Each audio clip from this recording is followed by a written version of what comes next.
Você é mais do que bem-vindo para esse momento especial da nossa aula inaugural deste segundo semestre de 2021. E nós temos a grande satisfação de estar em sintonia, em contato com gente de São Paulo, do interior de São Paulo, do Brasil e de diversos lugares do mundo. E temos a satisfação hoje de ter um momento muito especial, o nosso convidado que vai trazer essa aula, o professor Davi Lago. Logo nós vamos dar detalhes a respeito dessa aula. E, de imediato, eu queria convidar você a chamar os seus amigos, aqueles interessados no aprofundamento do conhecimento bíblico, teológico, para fazer parte desta noite tão especial, memorável aqui da Faculdade Teológica. Juntamente conosco, nesta noite, teremos também o apoio do professor Lucas Merlo Nascimento, nosso coordenador aqui, e também a nossa assessora, que traz toda a assistência necessária para o encaminhamento da Teológica, Priscila Vieira. E, nesse momento, eu vou passar a palavra para a Priscila Vieira nos dar uma saudação aí em nome da diretoria geral da faculdade nesta noite tão especial. Boa noite a todos. Neste momento eu quero dar uma saudação em nome do Dr.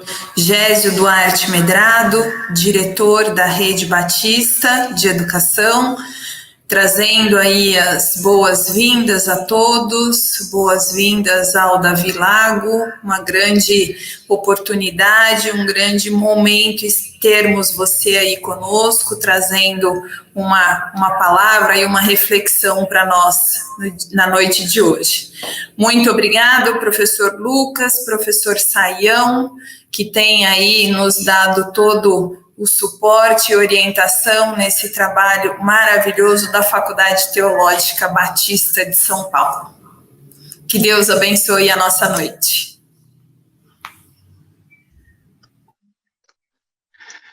Professor Lucas Merlo Nascimento vai agora também nos dar uma pequena palavra a respeito de algumas excelentes oportunidades aqui na nossa Teológica de São Paulo. Boa noite a todos que estão conosco, uma alegria poder mais uma vez iniciarmos aqui um semestre da nossa Teológica. Bem-vindo mais uma vez, professor Davi Lago, também conosco, a Priscila, professor Saião, também sempre companhias muito agradáveis de trabalho aqui, de ministério. A Teológica está sempre aberta, sempre pensando em novos cursos, novas oportunidades.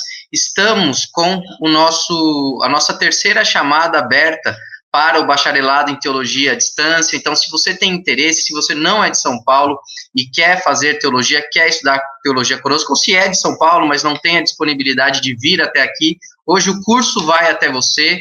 Temos aí mais uma chamada aberta. É só entrar lá no nosso site, www.teologica.br. Temos também cursos de pós-graduação que vão começar a partir do dia 16 de agosto, pós em exposição e ensino da Bíblia, pós em aconselhamento, pós em história da teologia e da igreja, pós em teologia e espiritualidade, mundo judaico e helênico, teologia e cultura contemporânea. Todos esses cursos feitos, realizados de forma online, então onde você estiver, você pode cursar. A Teológica cada vez chegando mais próximo de você. E eu quero saudar aqui alguns queridos que a gente vê aqui no chat, né, que a gente vai acompanhando. Temos professores, temos pessoas da nossa mantenedora, temos alunos do EAD, alunos do presencial, alunos de pós-graduação. Então, o pessoal está chegando, é uma alegria, vai ser uma noite muito agradável de reflexão.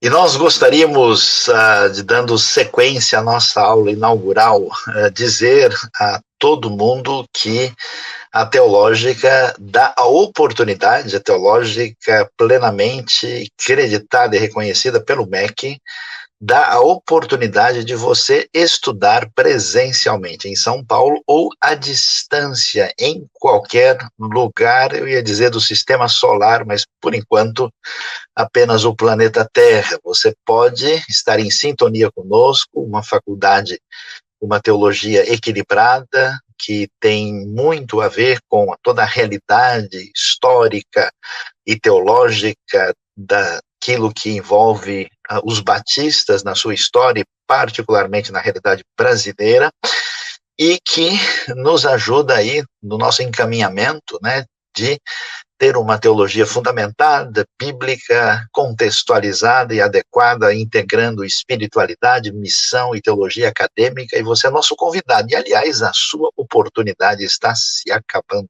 porque somente nos dias 13, 14 e 15 agora de agosto nós teremos a oportunidade para o último processo seletivo que você pode fazer para esse semestre. Então, corra, porque muita gente já tem se inscrito. Nós temos hoje não só os que estão aqui ligados à teológica, mas nos nossos polos e outros que estão em sintonia conosco, plenamente integrados nessa proposta de educação que vem, né, da Rede Batista, e que está à disposição de servir o reino com educação teológica de qualidade. E como o professor Lucas mencionou, nós temos vários cursos de pós-graduação, e você não pode perder esta oportunidade. Aliás, as aulas estão começando em breve. Professor Lucas, diga rapidamente para a gente quais são as oportunidades de curso de pós-graduação. Exposição e ensino da Bíblia, né, um curso totalmente voltado para as escrituras, aconselhamento para quem trabalha com casais, com adolescentes, né, com aconselhamento individual, aconselhamento em grupo, história da teologia e da igreja. Se você não conhece todo o repertório, né, de desenvolvimento do pensamento cristão, história da teologia e da igreja, teologia e espiritualidade, reaproximar aí duas áreas que às vezes se distanciam tanto e tão necessárias, mundo judaico e helênico, para conhecer o contexto bíblico também, desde o Israel antigo até o período romano, e teologia e cultura contemporânea, para a gente refletir sobre algumas questões da nossa sociedade a partir da nossa fé. Muito bem, então você tem a oportunidade de, apenas em 3 semestres, fazer um curso de pós-graduação, curso aí que é acreditado pelo MEC. Você vai ter uma formação de especialista nessas áreas que foram mencionadas, e atenção, as nossas aulas estão começando em breve, e você pode certamente se inscrever com esses cursos, que, aliás, é muito bom saber que os custos desses cursos, o investimento que você tem quando vai fazer o curso na teológica, hoje estão com um valor aí com 60% mais barato do que a gente poderia imaginar, né, através de um novo encaminhamento que vem da nossa Rede Batista de Educação, Dr. Gésio Medrado e toda a sua equipe, analisando, está presenteando toda a nossa comunidade com a oportunidade especial de fazer cursos por preços que de fato são acessíveis, investindo no reino de Deus. Mas sem mais delongas, é uma grande satisfação, alegria ter conosco o professor Davi Lago, que inclusive passará a integrar a equipe da teológica, passará a dar aulas para nós, o nosso professor, mestre Davi Lago, aí com formação na área jurídica de direito, com mestrado na área, um colunista da revista Veja, autor pela editora Mundo Cristão, com uma grande reflexão muito sensível, adequada e contextualizada sobre a realidade política e social, um grande conhecedor da história, um autor muito capaz, excelente orador, uma pessoa que de fato tem se despertado, e pastor batista, membro da primeira igreja batista de São Paulo. Professor Davi Lago, uma grande alegria, uma grande honra, e hoje ele vai falar sobre esse impacto, essa realidade, essa presença, às vezes não conhecida, do contexto evangélico na realidade brasileira. Muito boa noite, professor Davi Lago, seja bem-vindo e a palavra é sua. Uma grande satisfação tê-lo conosco aqui na Teológica para dividir o seu brilhante conhecimento com os nossos queridos convidados para essa aula inaugural tão especial do segundo semestre de 2021. Amado pastor, professor, mestre Luiz Saião, obrigado, viu, pastor, pelo carinho, pela acolhida. Querida Priscila, toda a Rede Batista, todo o corpo técnico qualificado da Faculdade Teológica, meu amigo, meu irmão, professor Lucas, todos que estão nos acompanhando, comunidade aqui da Teológica, é uma honra muito grande estar com vocês, então, essa noite, conversando um pouquinho, como o pastor Saião pontuou, sobre a presença evangélica na realidade brasileira, na história, na cultura brasileira. Nós estamos num período, né, onde todo mundo fala tanto sobre protestantismo, reforma, evangélico, pentecostalismo, e fala-se tanto e fala-se demais ao ponto, muitas vezes, de esvaziar algum significado das próprias palavras. Então, desde o início aqui, eu já queria deixar bem claro que eu vou utilizar aqui a palavra evangélico, o termo evangélico, do modo mais amplo possível, ou seja, referindo-se a todas aquelas igrejas, denominações com maiores ou menores aproximações, tanto com a reforma protestante na Europa, no século XVI, como também com o movimento pentecostal norte-americano, a partir dos Estados Unidos, no século XX. Então, todas essas igrejas, comportamentos com maiores ou menores ligações, tanto com a reforma quanto ao movimento pentecostal, eu vou estar aqui de um modo bem inclusivo, considerando como evangélico, simplesmente para facilitar aqui a nossa comunicação nessa conversa geral, essa conversa panorâmica. E é muito importante nós conversarmos sobre isso, especialmente no contexto brasileiro, dado o grande interesse e atenção, principalmente na arena política, com esse assunto. Afinal de contas, estamos numa democracia, o Brasil, Estado democrático de direito, e nas democracias, né, a regra da maioria, ela tem uma grande influência sobre o pensamento, sobre as ações, sobre as políticas públicas, sobre até mesmo as relações diplomáticas. Quer dizer, a maioria importa muito em regimes democráticos, claro, resguardados os direitos das minorias. Não é o nosso objetivo aqui ficar falando tecnicamente sobre isso, mas lembrar que a maioria importa. E o IBGE aponta que em algum momento, por volta do ano 2032, essa massa religiosa que nós estamos chamando aqui de evangélicos se tornará a principal força demográfica no Brasil, a principal força religiosa no Brasil. E aí, diante disso, nós vemos um interesse muito grande, tanto do ponto de vista pragmático, quanto do ponto de vista teórico, quanto do ponto de vista jurídico, político, teológico, cultural. É uma grande mudança no extrato social brasileiro, essa força, essa sedimentação do segmento evangélico. Por isso é tão importante nós resgatarmos aqui alguma ideia básica, alguns princípios, alguns momentos-chave, para que possamos entender, então, vamos lá no próximo slide, o nosso objetivo aqui é justamente esse: qual é o desenvolvimento dessa presença evangélica, dessa presença protestante. Vou usar aqui as duas palavras também, num sentido intercambiante, usando como praticamente sinônimos do modo amplo, de um modo lato, a ideia aqui de protestantismo, evangelicalismo, propositalmente para facilitar aqui, então, um pouco a nossa conversa. Vamos lá, então, meu querido amigo Lucas. O plano aqui da nossa conversa é uma breve introdução, ressaltando alguns cuidados que a gente tem que ter, alguns desafios de examinarmos a influência evangélica no Brasil. Eu vou falar rapidinho sobre isso na introdução, e depois a gente vai seguir aqui uma cronologia. A gente vai falar um pouquinho do Brasil colônia e a Igreja Evangélica, o protestantismo, o Brasil império e o protestantismo, o Brasil república e o protestantismo, e um resumo aí, uma conclusão, para a gente conversar um pouquinho no final. Vamos lá então, Lucas, meu amigo, meu irmão.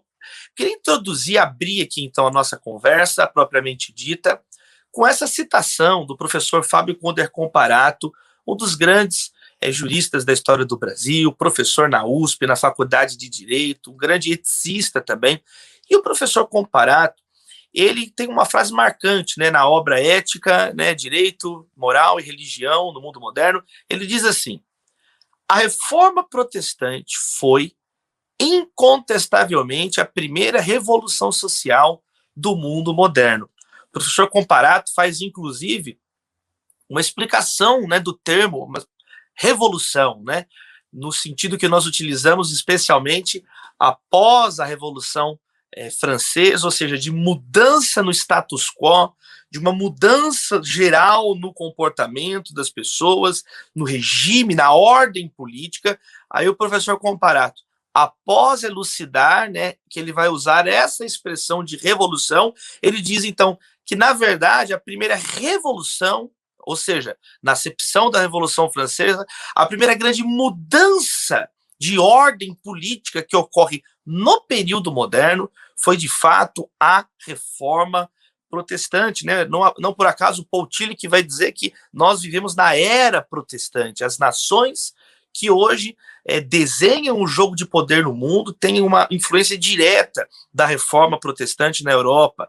Então, é importante a gente ver que não é algo tão simples, não é algo de menor importância. Quando a gente está falando de igreja evangélica, nós estamos falando de uma das maiores forças formadoras do pensamento, tanto político quanto científico, social, cultural, que tem organizado o mundo nos últimos séculos. Vamos lá, então, além dessa ideia do professor Comparato, destacar uma outra ideia do professor da Faculdade Teológica lá em Oxford, do Alistair McGrath, que ele vai dizer também que o protestantismo traz aquilo que ele chama de a ideia mais perigosa da cristandade, do cristianismo, da fé cristã, que é essa capacidade da pessoa interpretar as escrituras sem o intermédio de uma casta clerical necessariamente, né? Há um mediador entre Deus e os homens, então o sujeito é competente para orar, o sujeito é competente para ter o seu relacionamento com Deus através de Cristo Jesus e ler o texto sagrado, interpretar, iluminado pelo Espírito Santo, o texto sagrado.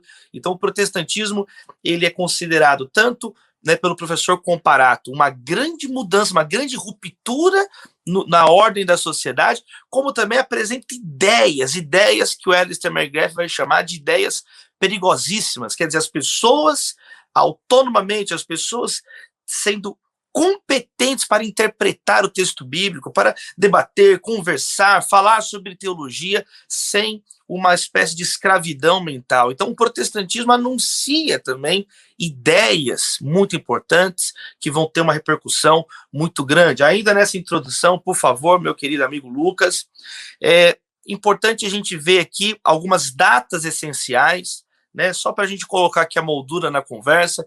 Então, em 1500, veja o entrelaçamento, né, da história brasileira em tempo real com a irrupção da Reforma Protestante na Europa. Em 1500, Cabral passa pelo litoral brasileiro, e em 1517, Martinho Lutero vai afixar as 95 teses na porta, né, da Igreja do Castelo de Wittenberg, na Alemanha.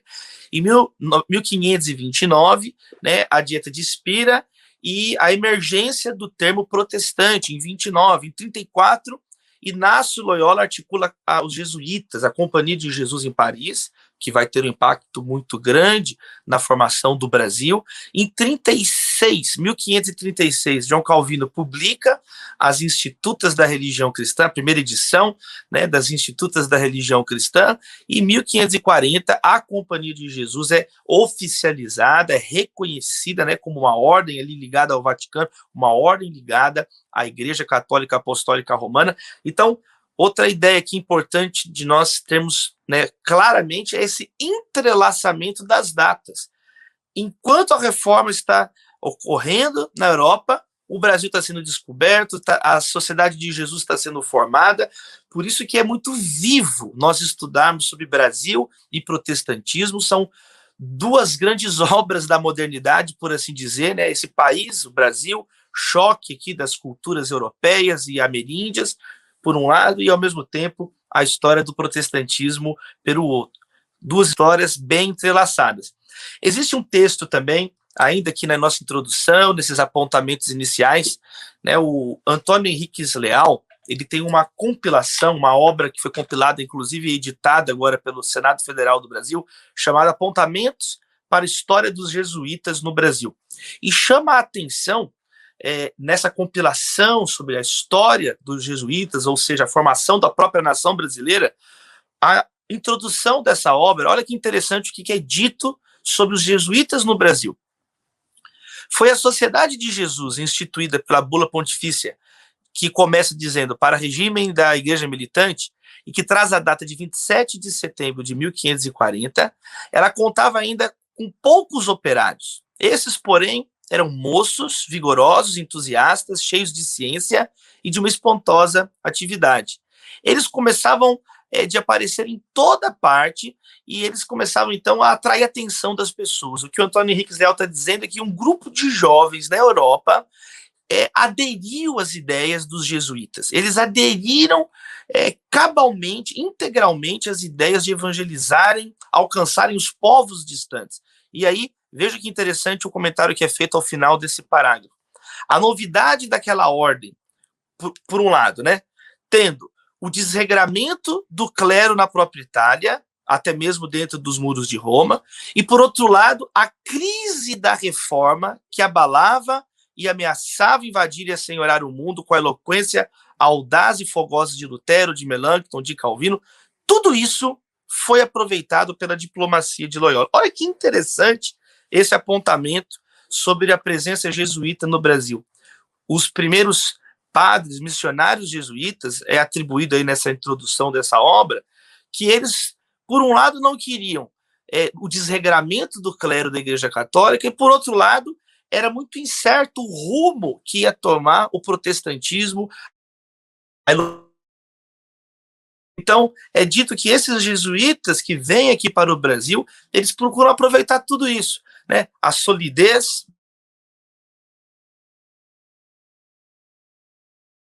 da igreja, aquela vivacidade que os reformadores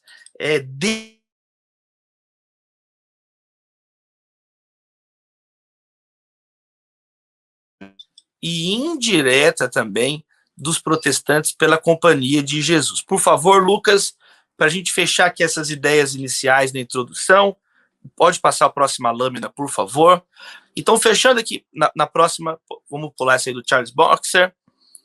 Tem aí uma gravura, né, original da época, uma gravura da Contra-Reforma, né, o pessoal desenhando Lutero, meio assustado com as ideias protestantes. Vamos lá, para a gente fechar essa introdução. Então, quais são aqui alguns desafios, então, dessa nossa trilha de estudos aqui, nesses minutos, essa noite? Tem 3 desafios, então, que ficam muito claros quando a gente vai falar sobre a presença evangélica, a presença protestante no Brasil, e que eu procurei, de algum modo ou outro, apontar aqui nessas falas iniciais. Primeiro, o primeiro desafio de falar sobre evangélicos no Brasil é entender que há uma multiplicidade de tradições evangélicas, há uma multiplicidade de tradições protestantes. Então, é sempre com muito cuidado, é sempre com muita calma que a gente quer dizer, né, a tradição evangélica. Porque qual tradição? Desde o início do protestantismo, né, tem por um lado os luteranos, tem por outro lado a tradição calvinista, tem por outro lado a reforma magisterial, a reforma radical, que tinha opiniões mais bruscas de rompimento com as autoridades políticas, diferentes de Lutero, de Calvino, cada um ao seu modo, por exemplo, conseguiu compatibilizar, né, a teologia com a ação cultural, política. Então, o primeiro cuidado que eu quero deixar explícito aqui nesse início da fala é a multiplicidade das igrejas evangélicas. Então, longe de nós aqui querer propor uma história unificada, a ideia justamente é o contrário, é apontar diferentes ideias em diferentes tradições evangélicas que influenciaram a cultura brasileira.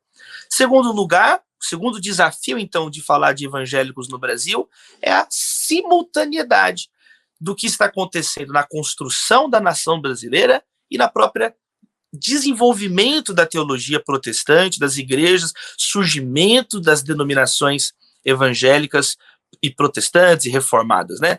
Porque, às vezes, quando a gente fala, podemos correr nesse risco, né, de imaginar uma história estática, né, como se os conceitos fossem imutáveis, como se a igreja evangélica sempre fosse a mesma coisa, fosse apenas uma, e como se o Brasil não tivesse mudado. Peraí, 500 anos de história, o Brasil já foi colônia, já foi explorado, já aconteceram guerras, já aconteceram tantas coisas até chegar nesse Brasil hoje, do início do século XXI. Então, primeiro, cuidado, não ter a pretensão de ter um cristianismo, um protestantismo unificado. Segundo, lembrar que as duas histórias estão em construção simultânea.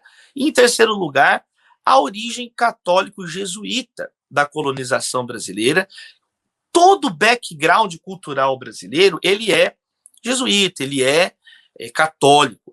Então, sempre que a gente vai falar de protestantismo, temos que lembrar disso. O protestantismo, ele vem num outro momento e se desenvolve aqui na nação brasileira, sempre diante desse background jesuíta, católico, que primeiro se estabelece aqui de uma forma geral.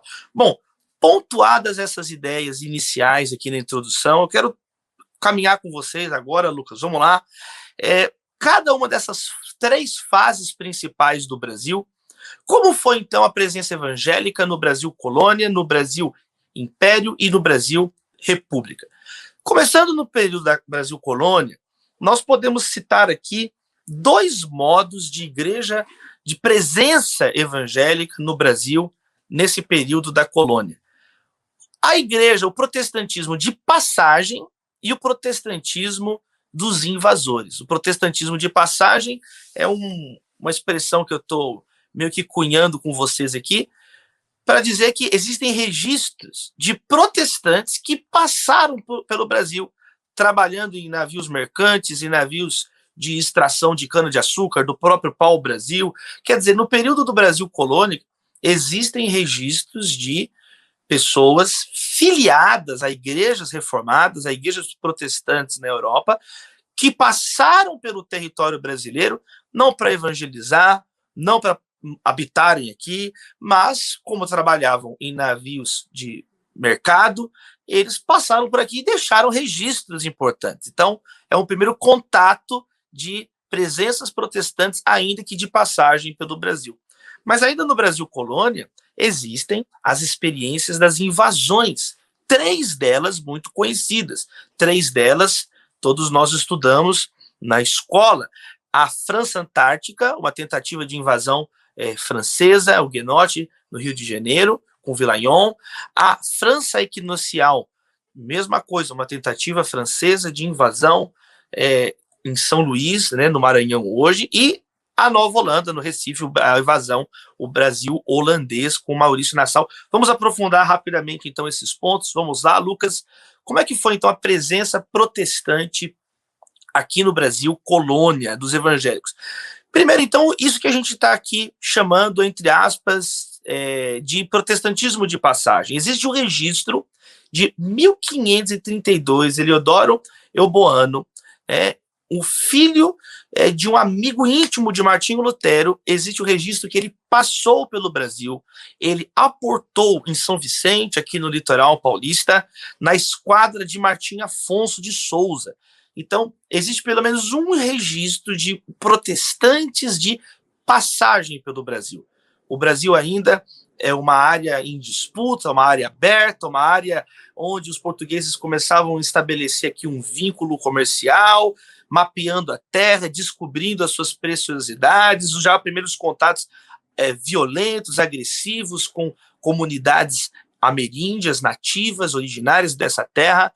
Mas existe, então, aqui já o chamado, então, protestantismo de passagem. Alguns evangélicos, alguns protestantes, por assim dizer, existem registros que eles passaram pelo Brasil nessas iniciativas comerciais.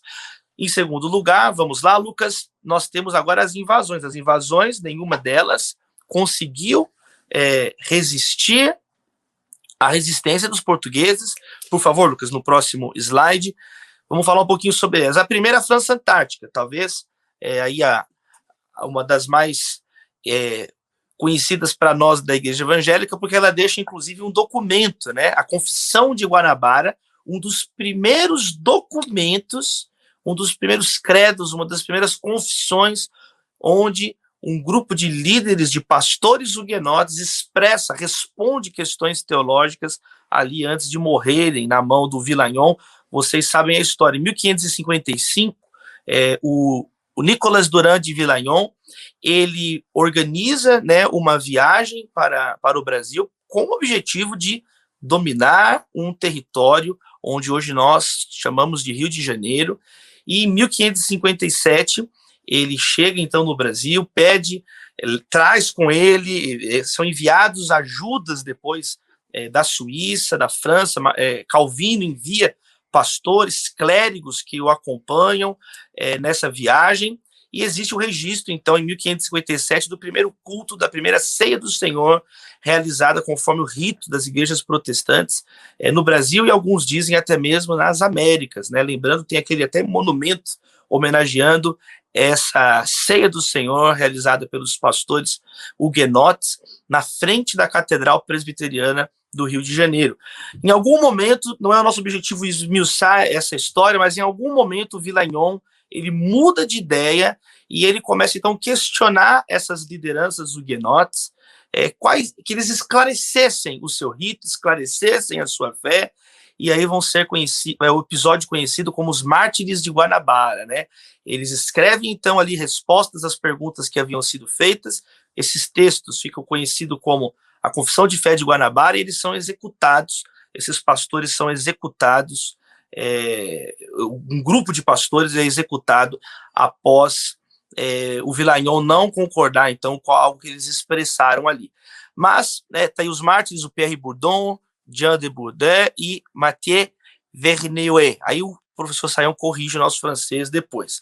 Mas no próximo slide, por favor, Lucas, veja que o protestantismo, ele começa a vir no caldo, né, dessas invasões, mas ele ainda não consegue se estabelecer, mas vai deixando marcas. Pessoas oraram, pessoas prestaram culto, pastores huguenotes, protestantes, está aí o monumento em homenagem a essa primeira celebração da ceia conforme o rito evangélico protestante aqui nas Américas. Por favor, Lucas.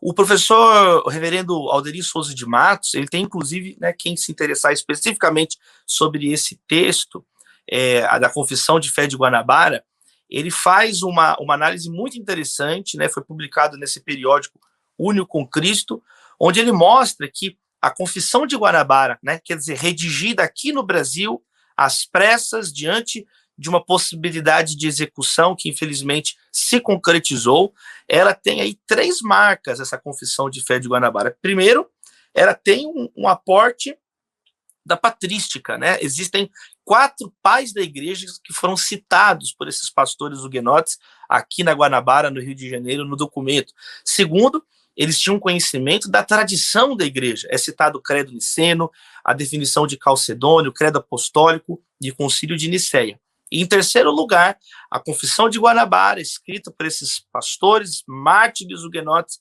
protestantes aqui no litoral brasileiro, ela é pioneira, porque, veja só, a Confissão Gálica foi de 1559, a Confissão Belga de 1561, o Catecismo de Heidelberg de 1563, a Confissão de Fé de Westminster de 1648. Então, de um jeito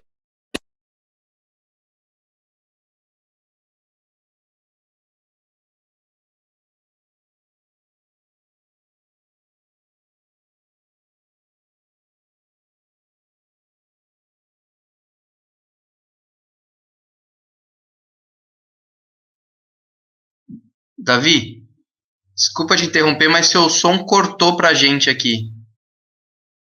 Não te ouvimos. Nós não estamos te ouvindo. Você ouve a gente?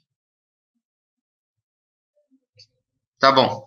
Enquanto isso, então, pessoal, mundo virtual é assim, né? A gente vai se adaptando, às vezes a tecnologia deixa a gente na mão, a gente vai dando o nosso jeito aqui. O professor Davi Lago, ele vai sair e vai voltar para a gente dar continuidade aqui à aula. A gente não sabe o que aconteceu, né? Cortou de repente. Deixa eu colocar ele aqui. Pronto, funcionou? Voltou, perfeito. Vamos lá, Lucas. Lucas, tá bom, eu tô falando rápido que tem muito assunto, hein? Vamos... Manda ver. Então, vamos lá. Eu estava falando dos 3 aspectos que o professor Alderi destaca, e a gente podia conhecer mais, então, a Confissão de Fé, né, de Guanabara, quer dizer, um documento da história do protestantismo redigido no Brasil, em solo brasileiro, e que faz parte da tradição evangélica reformada como um todo, protestante como um todo. Vamos lá, então, adiante, Lucas. Enquanto essa experiência foi mal sucedida da França Antártica, mas deixou essa história, né, dos mártires de Guanabara, deixou esse documento, a Confissão de Fé de Guanabara, existe uma outra experiência protestante de invasão, agora na região norte do país, que foi o Daniel de La Touche, que vem em 1612, e a tentativa de estabelecer uma colônia francesa, né, chamada de França Equinocial. Também não foi uma experiência bem sucedida, foram expulsos pelos portugueses, mas deixaram também alguns dados, alguns resquícios, algumas marcas, algumas impressões aqui no solo brasileiro. O primeiro deles é o próprio nome da cidade, né, de São Luís, que era o nome dado pelos franceses, huguenotes, protestantes, àquela cidade em homenagem ao rei Luís, inclusive, da França.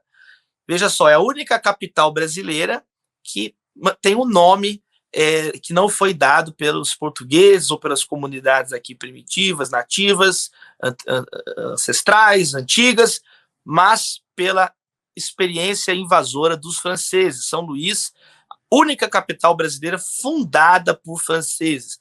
O palácio, né, da prefeitura de São Luís, Palácio La Ravairie, é também uma homenagem ao Daniel de La Touche, esse protestante huguenote que teve aí o intento de estabelecer aqui uma colônia francesa.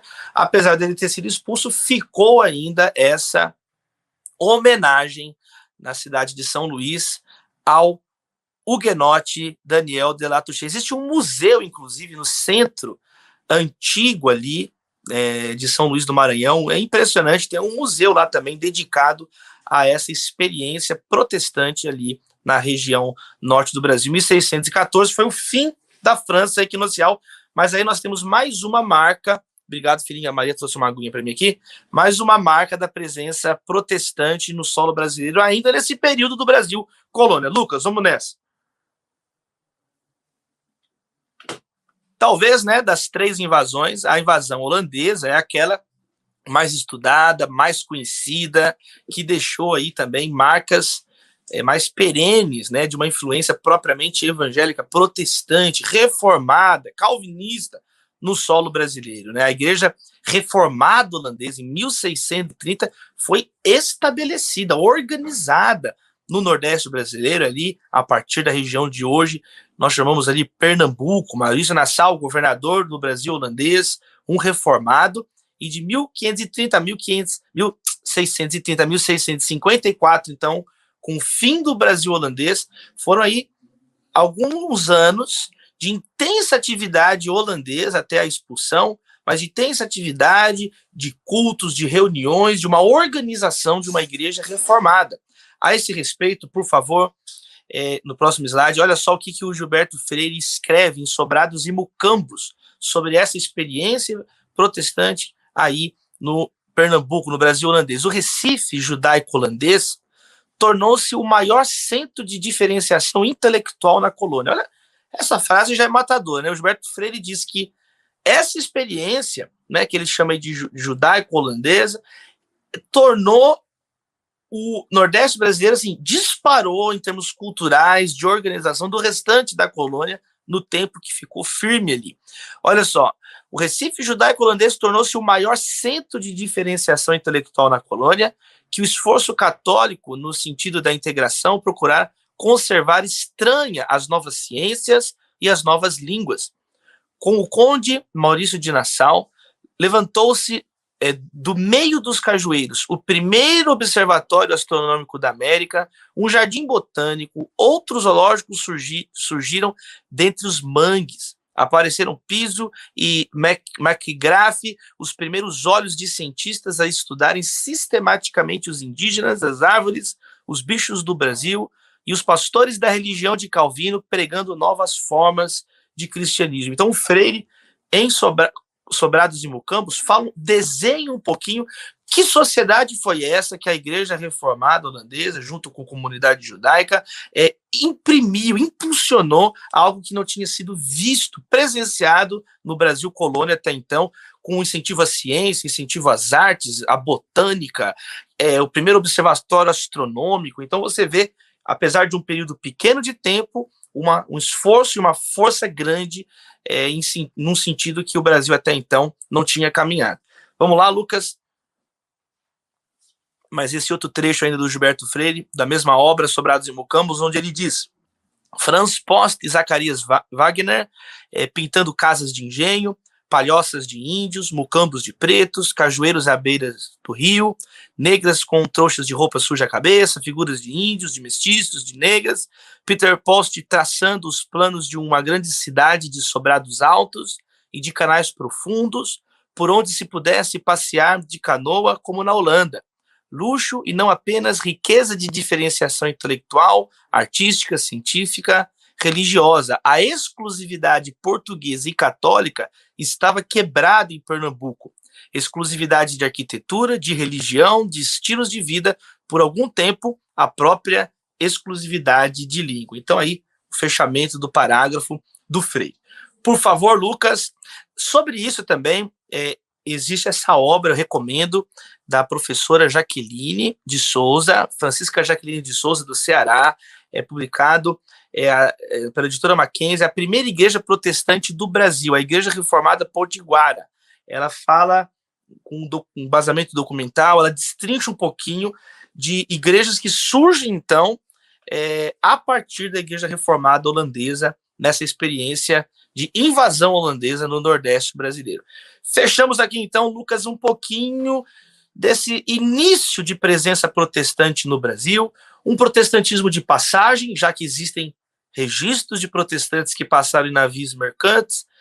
Aí nós temos experiências protestantes nas invasões francesa, no Rio, né, deixou ali a Confissão de Guanabara, aí depois a francesa equinocial, o nome da capital, São Luís, vem da tradição huguenote, que foi expulsa, mas o nome ficou, uma homenagem ao rei francês. Temos aí esse trecho do Freire que resume, sintetiza um pouco de como é que foi forte a presença holandesa, né, inclusive com a liberdade religiosa, mudando um pouco a feição do que era o habitual na colônia brasileira. Mas agora nós entramos no período do Brasil Império.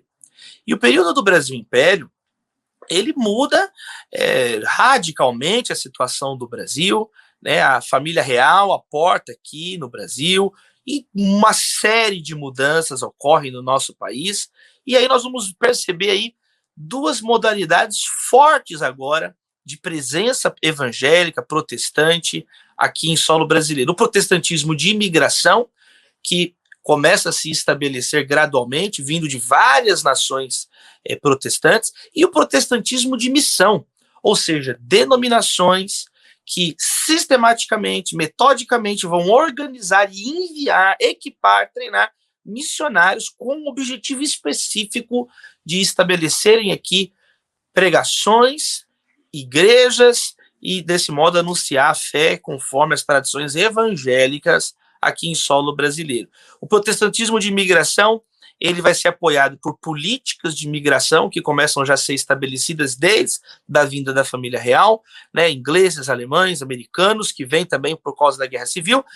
Vamos falar mais sobre isso agora mesmo. E o protestantismo de missão, com missionários enviados para permanecerem, uma igreja permanente, protestantes permanentes aqui no solo brasileiro. Vamos lá, então, ver com mais detalhes um pouquinho disso daí. 1808, temos a abertura dos portos, né, a vinda da família real ao Brasil, e a abertura dos portos do Brasil para a Inglaterra. No Tratado de Comércio e Navegação de 2 anos depois, já existem ali cláusulas, dispositivos que possibilitam, viabilizam que, por exemplo, os ingleses pudessem realizar aqui suas reuniões religiosas conforme a igreja inglesa, a igreja anglicana, e não exclusivamente conforme as missas da Igreja Católica. Então, já em 1808, com a abertura dos portos, em 1810, com esses primeiros dispositivos nos tratados dos negócios, alguns ingleses exigiam, pediam. É o começo de um desenho aqui de uma abertura religiosa do ponto de vista legislativo no Brasil. Em 1811, já existe o registro, então, da Igreja Anglicana no Brasil, de cultos que os ingleses que estavam mudando para o Brasil, aproveitando oportunidades de negócios que se abriam agora com a vinda da família real, com a estruturação propriamente dita de um centro de comando no Brasil. A cidade do Rio de Janeiro, né, agora começa a ser urbanizada de um modo mais organizado, mais sistemático. Em 1824, contudo, na Constituição do Império, apesar desses dispositivos iniciais, apesar de ingleses, né, ligados à Igreja Anglicana, estarem aqui no Brasil, a Constituição, depois da independência, 1824, a Constituição do Império, ainda não permite a construção de templos que não fossem templos católicos. Era permitido até outros cultos e ritos religiosos, porém, dentro de casas particulares. Não era permitido, de acordo com a Constituição, a construção de um templo exterior, de um templo visível, que fosse de qualquer religião que não a Igreja Católica Romana. E o catolicismo era, sim, a religião oficial do Brasil Império. Então, o Brasil não era laico, longe, era o Brasil Império, tinha uma religião oficial, e essa igreja era a Igreja Católica. O protestantismo era, então, uma igreja que poderia ser vivenciada privativamente, dentro de espaços privados, jamais em um templo público. Vamos lá, Lucas. Aí aqui algumas datas que começam, então, a pontuar o estabelecimento de algumas igrejas protestantes no Brasil em alguns anos, a maior parte delas aqui com essa ideia do protestantismo de imigração. Colônias de imigrantes alemães se estabelecem no Brasil e junto vem um pastor, vem um deão, e o luteranismo, então, se estabelece em 1824. A comunidade evangélica de confissão luterana de Nova Friburgo, uma comunidade, então, pioneira em solo brasileiro. Temos aí o pastor Oswald Sauerbrunn, primeiro pastor luterano no Brasil e da América Latina, veio no navio Argos. Então, é toda uma história, sagas de famílias que mudavam ao Brasil e agora trazem os seus pastores evangélicos protestantes que começam, então, a estabelecer essas igrejas para as comunidades de imigrantes. Por favor, Lucas. Aqui uma visão bem panorâmica, ó, 1835, os metodistas, com Eliot Pitts, né, foi uma experiência que não teve continuidade, foi retomada de modo contínuo a partir de 1867, os congregacionais, né, tem até na foto aqui o Dr. Robert Kelley, a Sarah Kelley, que plantaram várias igrejas, né, pelo Brasil, do litoral até o interior, região de Goiás, deixando também obras de caridade, obras sociais que existem até os dias de hoje. Em 1859, temos os missionários pioneiros do presbiterianismo, Ashbel Green Simonton e sua esposa Ellen Murdoch, e a Igreja Batista, ela tem diferentes datas de início, mas em 1871, Richard Ratcliffe e Robert Porter Thomas, e a retomada com William Bagby, né, o enviado pela Junta Batista de Missões, para, então, ministrar, pregar aqui no Brasil, estabelecer de modo missionário a Igreja Batista aqui. Existem aqueles registros, né, dos batistas que vêm também com famílias que se refugiam aqui no território brasileiro por ocasião da Guerra Civil norte-americana. Mas William Bagby, aí, esse pioneiro da pregação do evangelho na tradição batista no Brasil. Por favor, Lucas, o que a gente percebe, então, algo importante aqui, nesse momento da presença protestante, através de imigração que veio para ficar, e através de missionários que vêm com o objetivo de pregar e de estabelecer igrejas evangélicas, né, igrejas protestantes no Brasil, nós percebemos aqui uma mudança agora. O protestantismo agora, de modo contínuo no Brasil, começa a exercer uma influência. seja através das igrejas propriamente ditas, quer dizer, agora existem comunidades, ainda que pequenas, ainda que diminutas, mas existem famílias que estão se reunindo, pastores ali ensinando, as irmãs contribuindo, os irmãos, os jovens, os idosos, quer dizer, comunidade, as igrejas começam a exercer alguma influência nos seus entornos. Além das igrejas, as instituições que nascem a partir dessas famílias protestantes começam a criar, então, capilaridade no Brasil, hospitais, escolas, vamos falar sobre isso agora, e também as ideias. Os protestantes, como vimos no início aqui da nossa fala, eles trazem ideias perigosas, eles trazem ideias ligadas à educação, ao desenvolvimento das artes e das ciências. Então, o protestantismo, de fato, no Brasil Império, ele começa a ter modos distintos de influenciar a partir das comunidades, das instituições e também das ideias em si que começam a ser propagadas. Vamos falar um pouquinho sobre isso, vamos lá, Lucas. Olha aqui, por exemplo, essa foto da Catedral Metodista do Catete, a Catedral Presbiteriana do Rio, né? À esquerda, a Catedral Metodista do Catete, no Rio, é o primeiro templo aí, evangélico, né, erguido ainda no período que era proibida, né, a construção de templos assim, mas já mostra, ou seja, que aquele comando, aquela lei, ela já estava perdendo força, né, respaldo na realidade do Rio de Janeiro de então. Ela já estava perdendo força, perdendo a sua força no costume, né, nas leis não escritas, o apoio da sociedade. Já era um valor não ali coadunado, não compartilhado, tanto é que a igreja está aí até hoje, veja só, foi erguida apesar da lei que a proibia, né, a Catedral Metodista do Catete. Pensa, catedrais evangélicas agora ocupando espaço. A Catedral Presbiteriana do Rio, obviamente, ela é erguida num momento posterior, mas a igreja já estava sendo organizada ali no período do Brasil Império. Quer dizer, essas igrejas, olha só onde elas vão resultando agora numa visibilidade pública. Elas começam agora a se tornar incontornáveis aos olhos das aristocracias brasileiras de então.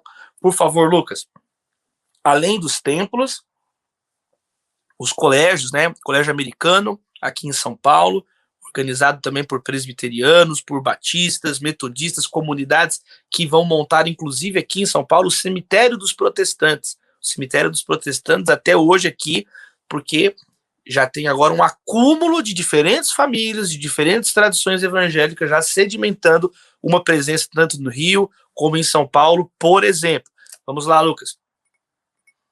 A Escola Americana, 1870, tem ali, né, o ano 1870, fundada por George Mary Ann Chamberlain, aqui em São Paulo. Vamos lá. As ideias. Olha que interessante, enquanto isso, as ideias evangélicas começam a influenciar a elite brasileira do período, tanto intelectual quanto política, né? O reformador social protestante William Wilberforce exerceu, né, uma influência incalculável sobre o Joaquim Nabuco, né, como o grande abolicionista brasileiro, né? E isso é reconhecido pelo próprio Joaquim Nabuco. Num dos textos de uma das maiores autoridades acadêmicas, né, sobre o Joaquim Nabuco, a professora Ângela Alonso, no texto, o paper, né, o abolicionista cosmopolita, olha o que a professora Ângela fala sobre essa relação, essa influência das ideias do protestante Wilberforce sobre o Nabuco. A estratégia era do abolicionismo britânico, conforme Nabuco mesmo revelou à Sociedade Estrangeira Britânica de Anti-Escravização, anti-escravagista, como William Wilberforce enviaria petições ao parlamento até construir uma coalizão forte o bastante para abolir a escravidão. Ou seja, a mesma estratégia utilizada por Wilberforce foi copiada aqui pelo Nabuco, as ideias e o modus operandi de derrubar a tenebrosa situação do regime de escravidão no Brasil. Então, veja só, tanto as igrejas, instituições e ideias protestantes começam a influenciar eventos decisivos da história brasileira, como a abolição da escravidão. Por favor, Lucas. E aí, quando a gente entra nesse período do Brasil República, aí, de fato, a presença evangélica ela começa a crescer numa capilaridade, numa velocidade constante e exponencial. Ela cresce de um modo exponencial, sobretudo aí, finalzinho do século XIX, início do século XX. Né? A proclamação da República, em 1889, ocorre a separação formal entre igreja e Estado. Todos nós sabemos no Brasil que a Igreja Católica permanece exercendo ainda uma primazia, né? Ela exerce ainda uma proximidade do poder, em alguns momentos mais afastado, menos, né? Isso ficou encarnado, incrustado aqui no Estado brasileiro, mas já começa agora formalmente a não professar o Estado brasileiro uma religião em específico, mas o Brasil agora começa a exaltar valores republicanos, Estado laico, que inclusive vem da tradição batista. Por favor, Lucas, vamos lá. Olha agora algumas ideias-chave da presença evangélica protestante no período do Brasil República. Expansão das instituições protestantes. As instituições protestantes, agora, elas não são mais tão locais. Começa a ter agora redes de instituições. Nós vamos falar sobre isso. O pentecostalismo vem com tudo, né? O pentecostalismo vem do movimento em Azusa, em 1906, e chega no Brasil no começo da década de 1910, e o pentecostalismo vai mudar de vez a feição do país, do Brasil. Né? O advento de igrejas nativas, agora não apenas as igrejas de imigrantes, não apenas igrejas missionárias, agora os próprios brasileiros, segunda, terceira, quarta gerações habitando, novas igrejas, rupturas, mas surgem então estruturas eclesiásticas a partir do próprio solo brasileiro, que nós vamos chamar aqui de igrejas nativas. Há um dinamismo muito grande do movimento evangélico como um todo. Há cismas por um lado, mas há também coalizões. Então, entre muitas rupturas, muitas fragmentações por um lado, e por outro lado, alianças, pactos e coalizões, essa dinamicidade do protestantismo também resulta em uma série de acontecimentos no Brasil que a gente vai ver agora. E a conquista do espaço público. Então, aqui são pelo menos 5 ideias muito importantes, muito claras, muito cristalinas nesse período agora da presença evangélica no Estado brasileiro, no país, República Federativa do Brasil. Vamos lá. Vamos falar um pouquinho da expansão das instituições protestantes aqui. Pontuar rapidamente aqui que o tempo é curto. Vamos lá, ó. Hospital Samaritano. O Hospital Samaritano, ele foi organizado por presbiterianos aqui na cidade de São Paulo. Depois ele se emancipa. Na próxima foto, por favor. Lucas, meu irmão querido. Mas veja só, o Hospital Samaritano, ele foi estruturado atrás da capela da Igreja Presbiteriana na Rua Rio de Janeiro, aqui em São Paulo, e hoje tem uma foto atual aí, ele se tornou um hospital referência em alguns tratamentos, né, na América Latina, no Brasil inteiro, se tornou um dos grandes hospitais do Brasil, nasceu de iniciativa protestante. Então há uma expansão de instituições de berço, de origem protestante no Brasil, que hoje falam para a sociedade brasileira como um todo. Em 1894, o Hospital Samaritano já estava estruturado e hoje se tornou uma referência. Por favor, Lucas. Isso aqui são a título de exemplos, né? Outros 2 exemplos, a Cruz Vermelha Brasileira, né? A Cruz Vermelha fundada por Henri Dunant, um protestante, como uma das grandes agências humanitárias de todos os tempos. Ela se estabelece no Brasil, no Rio de Janeiro, também na cidade de São Paulo. O Hospital Evangélico de Goiânia, até os dias de hoje, de pé, até os dias de hoje, um hospital importante no estado de Goiás. Mas os evangélicos, então, por favor, começam a ter um impacto na sociedade também através das suas instituições sociais. O Exército da Salvação, mesma coisa, organizado por William Catherine Booth, na Inglaterra, a principal instituição no mundo que cuida de desabrigados, de pessoas que perdem suas moradias, não têm onde viver, em áreas urbanas, em áreas degradadas, e aí o Exército da Salvação tem todo um trabalho com essas pessoas, e ele também cria as suas bases aqui no Brasil. O orfanato metodista, né? Ana Gonzaga, também no Rio de Janeiro. Então aqui são alguns exemplos que eu estou colocando de algo que vai se replicar pelo litoral, pelo interior brasileiro, nessa virada do Brasil, Império para o Brasil republicano. Por favor, mais um clique, Lucas. pentecostalismo vem com tudo para somar forças aí nessa tradição evangélica brasileira, levando também agora para o rincão do país muitas iniciativas que as igrejas protestantes históricas não conseguiram realizar, não tiveram braço para realizar, o pentecostalismo realizou. Em 1910, estabelecida aí a Congregação Cristã do Brasil, com o Luigi Francescon e a Assembleia de Deus, os missionários pioneiros, né, os suecos Daniel Berg e Gunnar Wingren. 1951, a Igreja Quadrangular, com Harold Williams.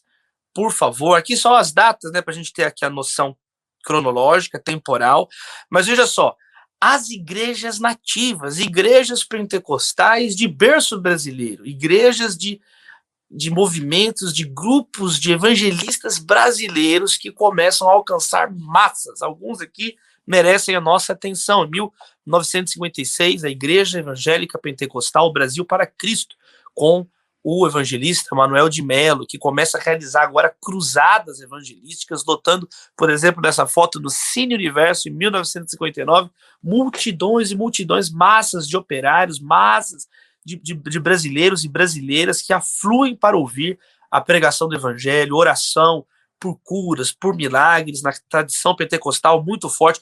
O pastor Davi Miranda, em 1962, um pioneiro aí no uso da rádio como uma ferramenta, uma estratégia de evangelismo no Brasil, em toda a América Latina, também estabelece obras de igrejas pentecostais agora organizadas a partir do próprio Brasil. Em 1977, a Igreja Universal do Reino de Deus, com o Edir Macedo. Alguns exemplos de igrejas, de credos que vão surgindo de dentro do Brasil, de dentro dessas outras denominações. Olha só, na próxima slide, alguns exemplos, né, da força dessas lideranças pentecostais nativas, e, né, conforme a classificação de alguns neopentecostais. Mas vamos lá, o pastor Manuel de Melo, ele participa, né, daquele programa Pinga Fogo, é um dos programas aí históricos na televisão brasileira, junto com Chico Xavier, né, um debate do pastor Manuel de Melo com o Chico Xavier no programa Pinga Fogo. É de fato um momento novo aí para a tradição protestante, evangélica, pentecostal no Brasil, quando agora essas lideranças, dado o seu apelo popular, a penetração, a força que eles têm na periferia brasileira, eles agora são chamados, convocados para aquilo que nós chamamos, né, hoje de mainstream da mídia brasileira. Eles já não podem ser ignorados de plano, não pode simplesmente fingir que não existe todo esse espaço de brasileiros e brasileiras que são adeptos dessas religiões e crenças pentecostais. Por favor, Lucas.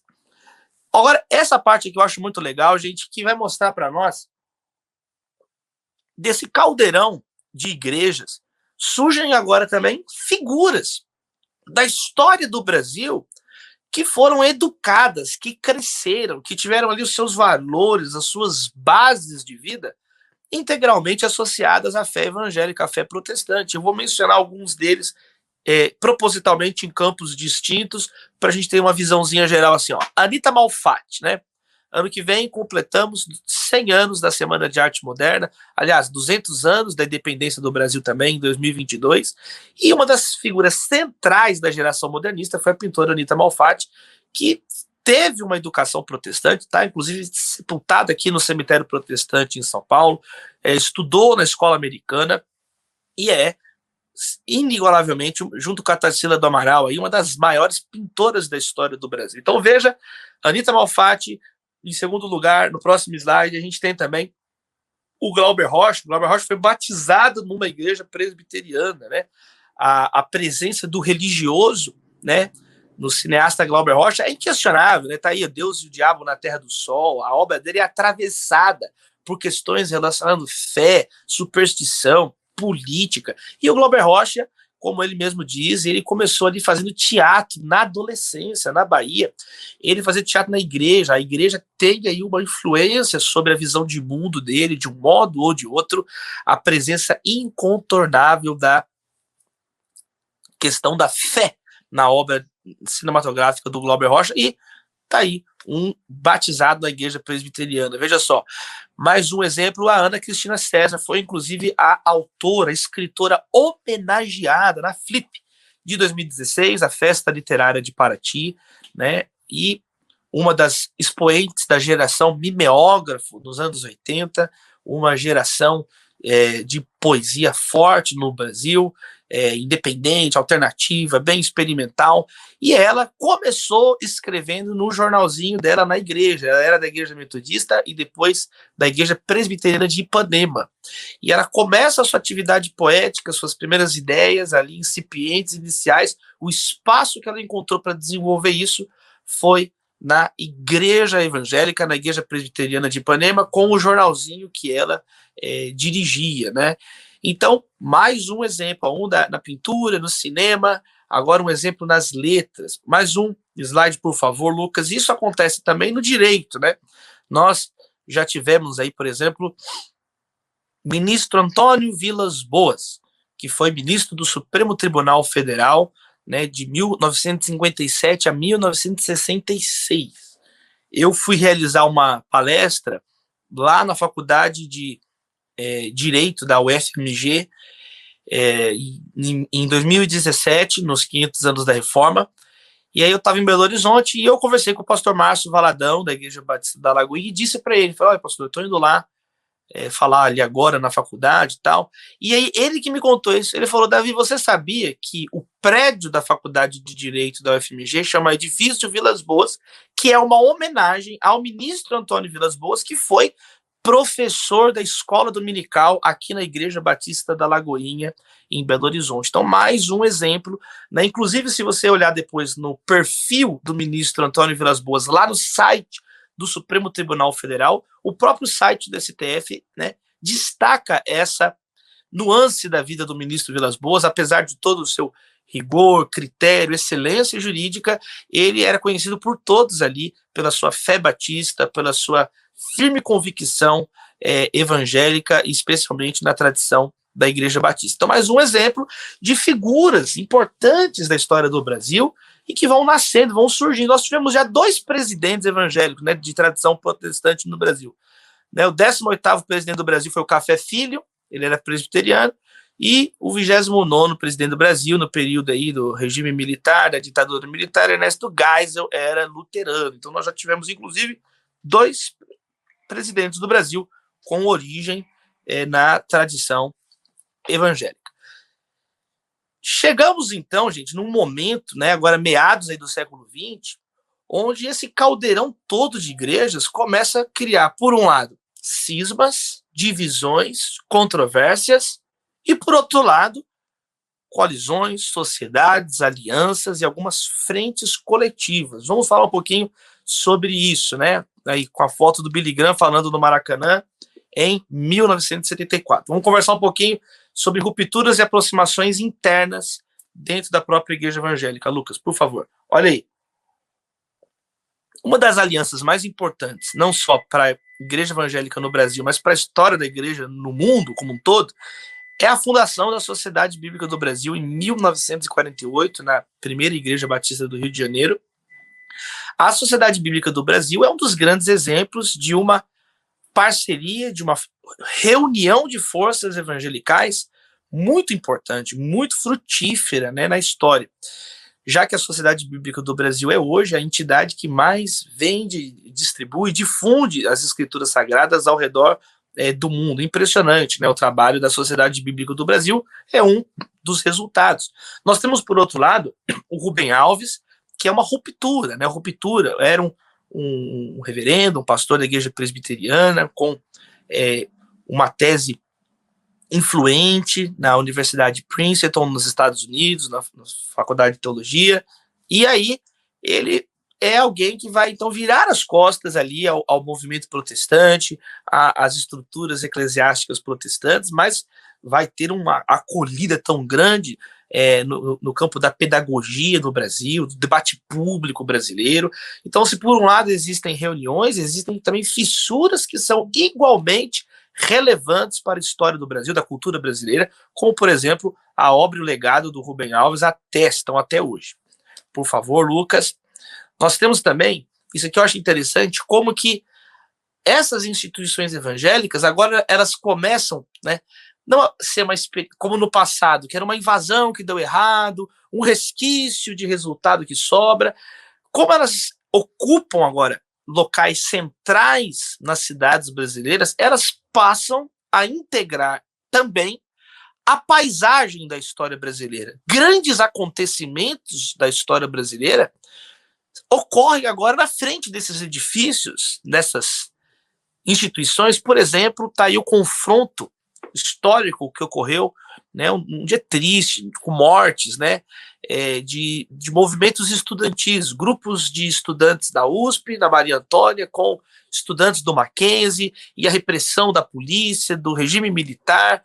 Mas, quer dizer, um conflito de amplas implicações para o movimento estudantil, para a formação de partidos políticos que eclodiriam aí, viriam assumir o poder do Brasil nos anos seguintes, mas conflitos que ocorrem ali, debaixo dos prédios de uma universidade protestante. Percebe? O Brasil, agora, a história do Brasil ocorre nesses cenários agora. O protestante faz parte também do cenário onde a história do Brasil ocorre, a conquista de do espaço público brasileiro. Por favor, Lucas, ainda ilustrando isso, né, veja aí a chegada, por exemplo, do Billy Graham no Brasil, na Cruzada.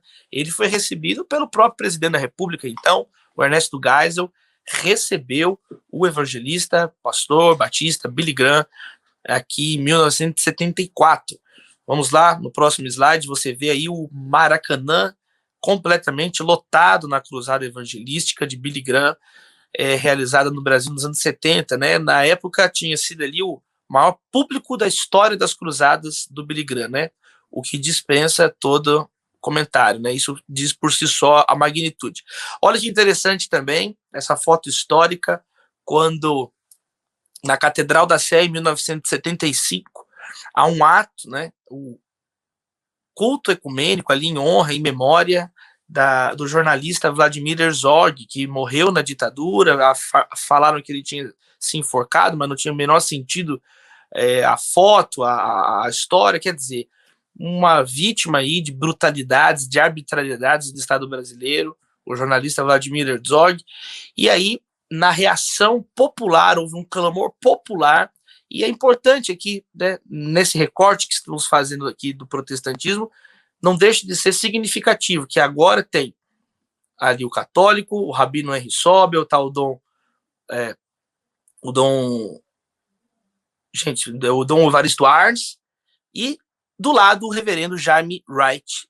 Quer dizer, um pastor agora compõe essa ideia de uma mesa ecumênica no Brasil. Quer dizer, vamos chamar um pastor, quer dizer, veja só, um movimento, inclusive, que muitos historiadores afirmam que foi daí, né, a primeira grande manifestação que reuniu o povo espontaneamente, e há um crescente aí, então, até as diretas já no início dos anos 80, que termina, por fim, com o regime militar brasileiro.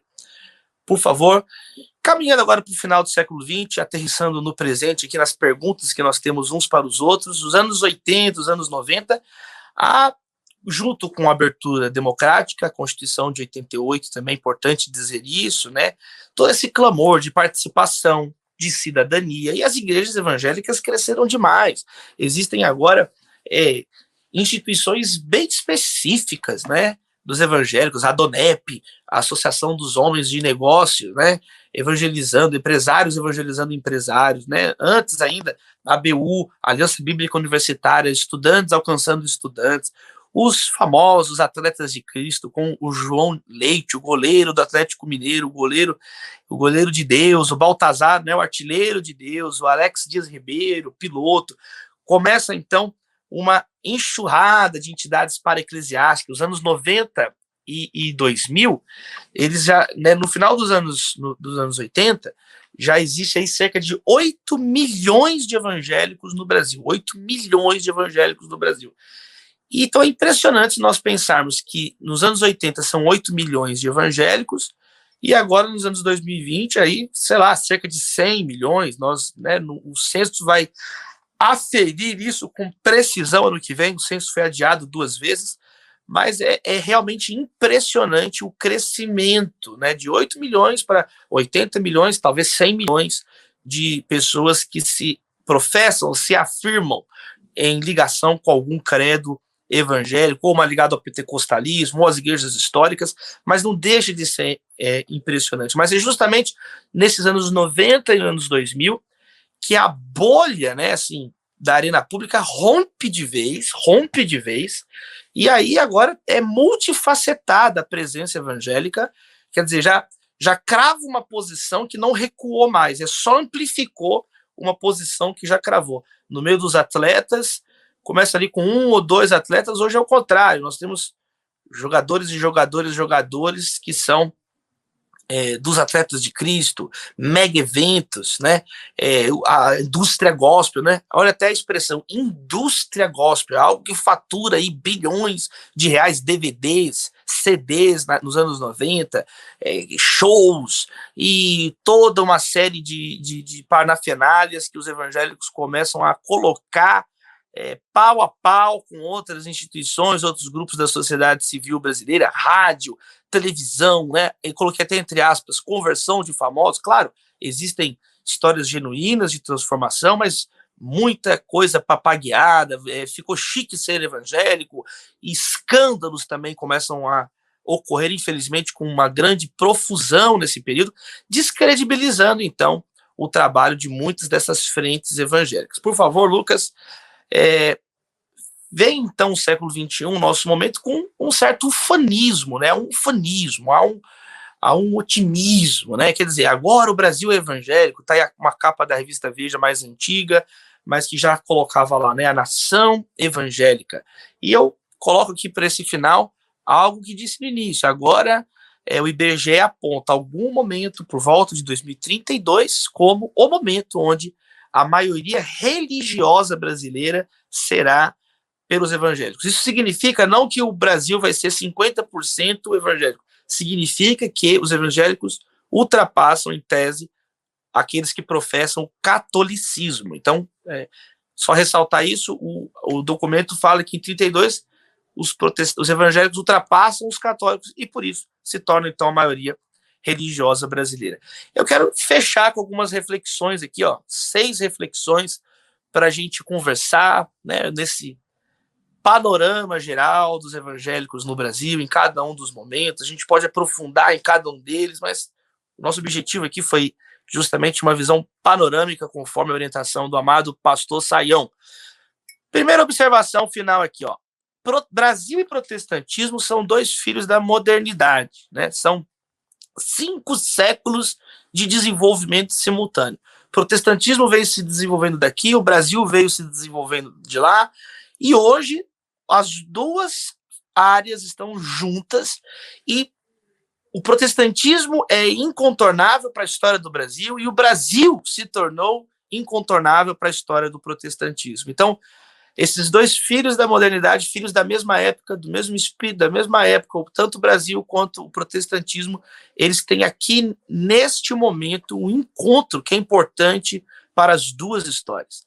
Segundo lugar, importante ressaltarmos os diferentes protestantismos em cada fase da história do Brasil. Não podemos cair em simplismos, né? Em simplismos de considerar toda a denominação a mesma coisa, todo momento da história. Eu acho que fica legal essa conversa nossa cronológica para ver como que o Brasil mudou muito e a igreja mudou muito, os seus objetivos, os seus alvos, as suas estratégias. Então, fica aqui uma vacina para todos nós, sempre falarmos com muito cuidado, quando dizermos Brasil e evangélicos, dizermos com cuidado. Terceiro lugar, personagens anônimos. Eu mencionei alguns personagens conhecidos, mas não podemos deixar de dizer no final que a maior parte dos personagens que construíram essa história da presença evangélica no Brasil são anônimos, homens, mulheres que não sabemos o nome, que às vezes não deixaram registros, estrangeiros, missionários, educadores, artistas, irmãos que oraram, intercederam, oraram, pediram a Deus pelo melhor neste país. Então fica também aqui registrado o nosso reconhecimento de várias e várias pessoas anônimas, mas que amaram o Brasil, amaram esse povo, oraram por essa terra. Quarto lugar, o legado da reforma social no protestantismo histórico. É muito importante, nesse momento onde há uma confusão tão grande sobre o que é evangélico, política, é importante nós resgatarmos obras sociais que estão aí há décadas, algumas mais de séculos, presentes no Brasil.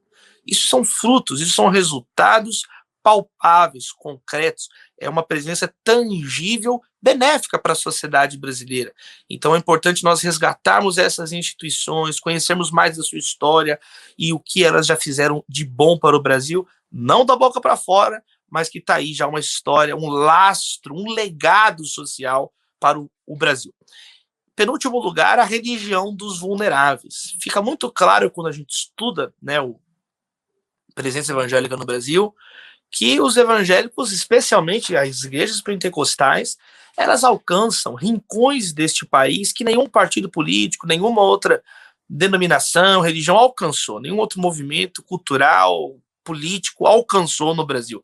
Inclusive o professor Gedeon Alencar, da Faculdade Teológica, ele fala, né, que muitas pessoas vão dizer que o sujeito brasileiro da periferia, ele é pobre, ele é preto, mas o Gedeon Alencar fala que ele também é pentecostal. Então é pobre, preto, periférico, pentecostal. O doutor Gedeon Alencar utiliza esses 4 P's para descrever grande contingente da população brasileira. E quando você nega isso, você não está sendo, então, uma desonestidade intelectual. Quer dizer, eu não quero reconhecer algo que é um fato, que as periferias e muito da população brasileira, ela é adepta do protestantismo, da igreja evangélica, do pentecostalismo. Fica também aqui o abraço para o professor Gedeon. E, por último lugar, as anomalias protestantes, né? Há setores do evangelicalismo contemporâneo e do protestantismo histórico que são bem dissociados. Como é uma história longa, nós percebemos também que muito daquilo que é dito, isso é evangélico, é autodeclarado evangélico, não tem absolutamente nada a ver com a tradição evangélica mais ampla, né? São evangélicos que surgem do dia para a noite, da própria cabeça, criando uma semântica, criando doutrinas, criando comportamentos que não tem nenhum embasamento histórico, bíblico, não tem nenhum sentido de pertencimento real, genuíno, na história dos evangélicos, na história dos protestantes brasileiros. Então fica um alerta aqui também, né? Nem todo que se diz evangélico é de fato integrante da genuína tradição evangélica, como nós procuramos mostrar, ainda que de um modo panorâmico, né, nessa conversa nossa, que já ultrapassou aqui 1 hora e 20 minutos. Por favor, Lucas, está com a palavra. Fica aqui o agradecimento e pedidos de desculpas aí se não fui claro em algum ponto, querido.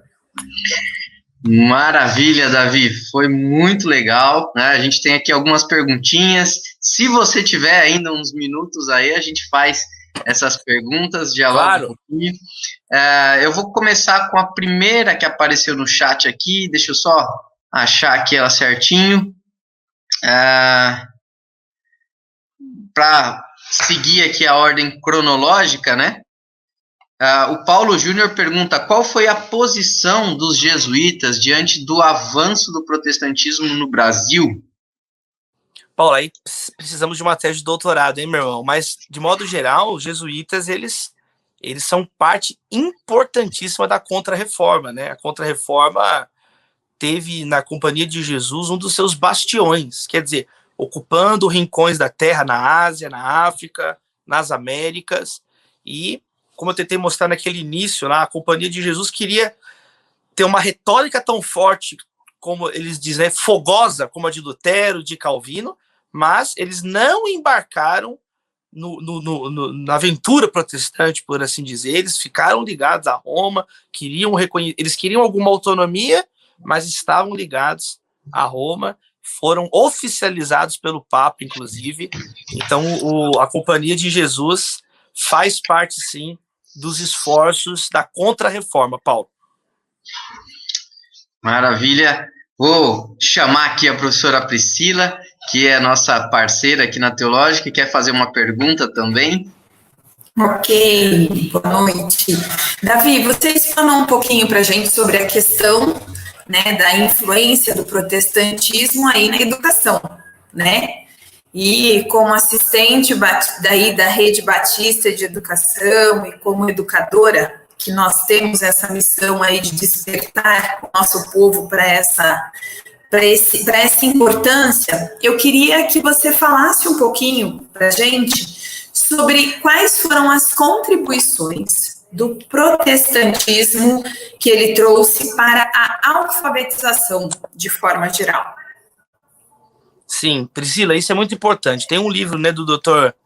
James Kennedy, que ele apresenta até mesmo números estatísticos, né, no início do século XX, um quadro comparativo de nações de impacto, sem impacto da fé cristã, de nações com impacto da fé católica e de nações com impacto da fé protestante. E é bem avassaladora a diferença, né? As nações sem impacto de fé cristã, elas têm uma taxa de alfabetização que é inferior a 30%, inferior a 30%. Nas nações católicas, essa taxa de alfabetização em torno de 60%. E nas nações de maioria protestante, Alemanha, os países da Escandinávia, Suíça, é superior a 94%, superior a 94% no início do século XX. E aí vale a pena nós destacarmos o trabalho, por exemplo, de Comínios, de Frebe, que foram educadores ligados à igreja protestante. Frebe, por exemplo, é o sujeito que criou o jardim de infância, né, o kindergarten. Quer dizer, o jardim de infância era uma ideia assim, a criança ela não fica brincando aleatoriamente na idade pré-escolar, ela já pode ter certa educação lúdica, começar a aprender com cores, aprender o que a gente chama hoje de jardim de infância, o período pré-escolar. Isso foi desenvolvido por um protestante, né? O Frebe, ele desenvolve esse sistema que é aplicado no mundo todo hoje, e nós sabemos muito bem que desde o início do protestantismo, né, por exemplo, João Calvino, ele coloca, né, a educação pública, a força da educação pública para alfabetizar as crianças com o objetivo explícito de ler as escrituras, de cada pessoa ser capaz de ler as escrituras, de interpretar as escrituras.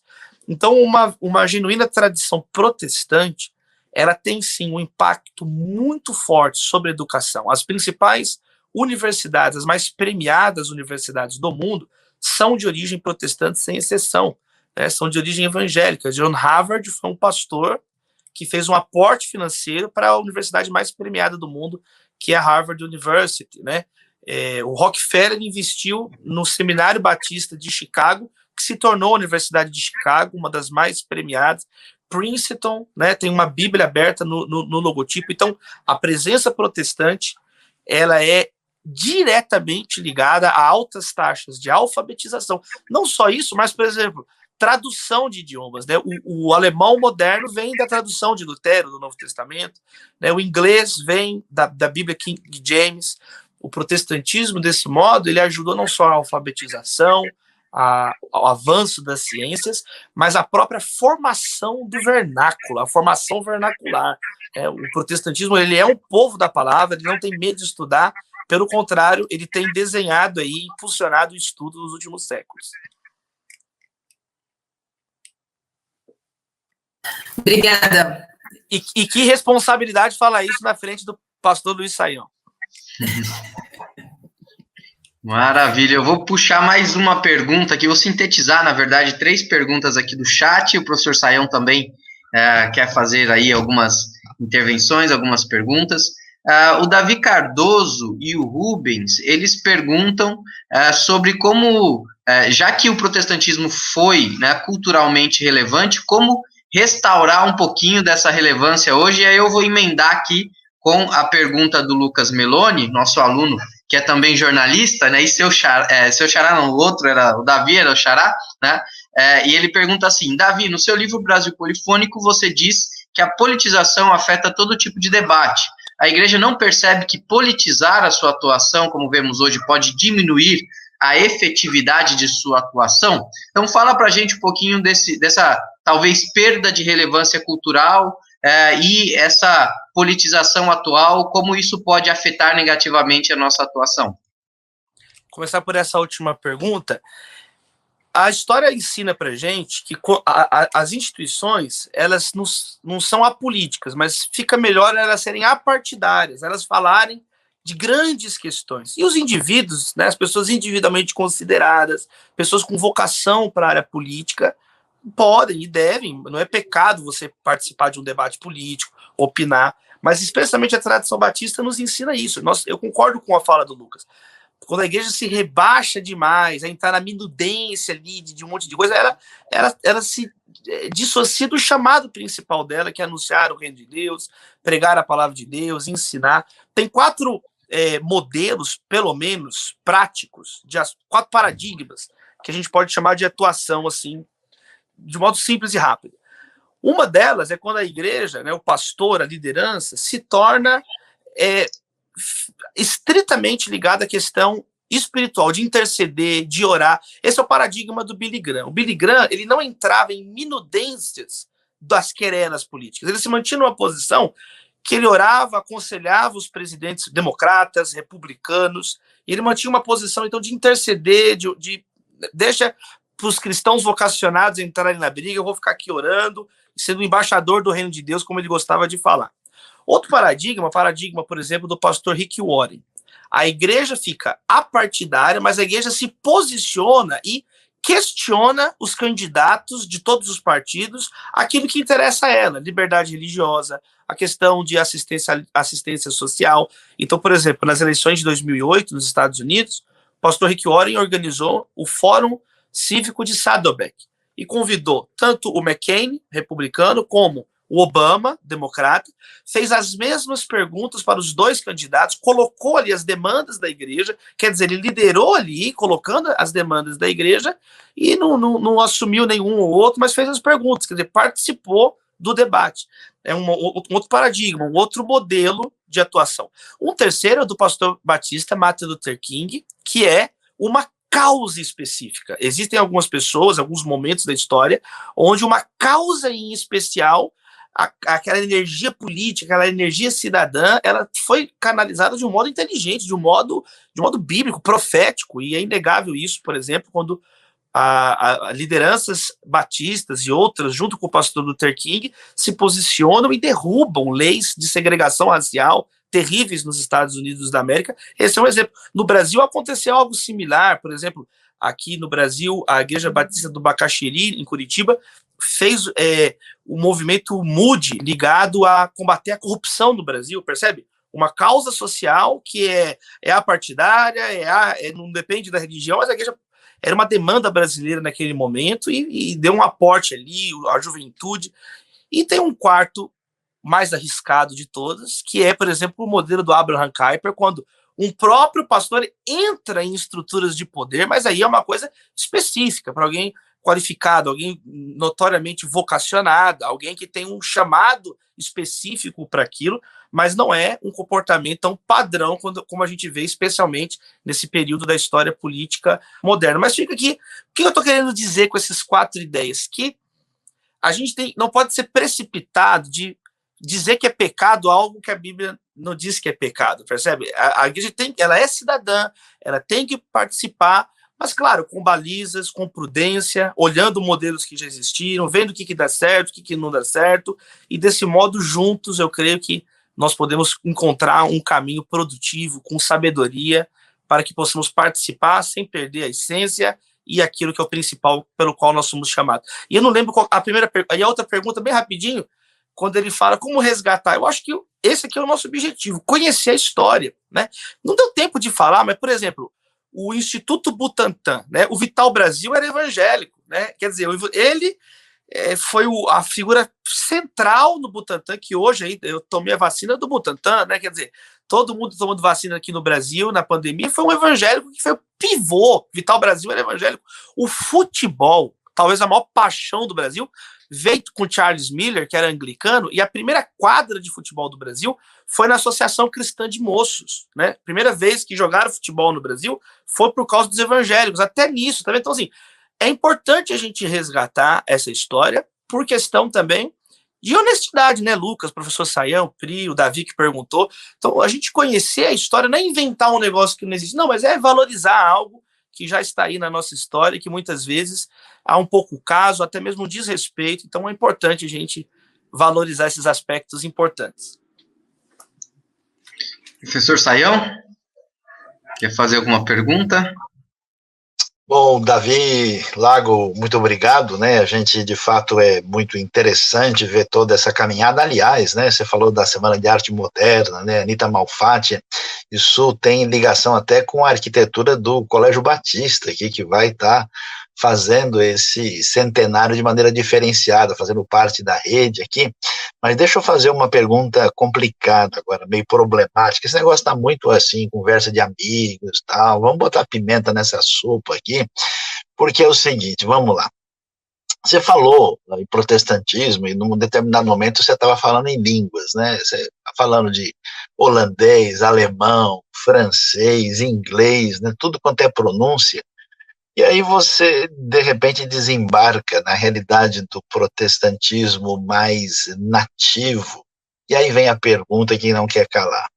Será que esse protestantismo, assim, não tão bem digerido pela nossa tradição mais histórica, que envolve o início do pentecostalismo e propriamente os movimentos depois, incluindo as igrejas aí dos anos 60, o movimento carismático e depois o movimento neopentecostal, isso não é uma reação da brasilidade, tentando digerir esses elementos protestantes marcados por uma modernidade europeia.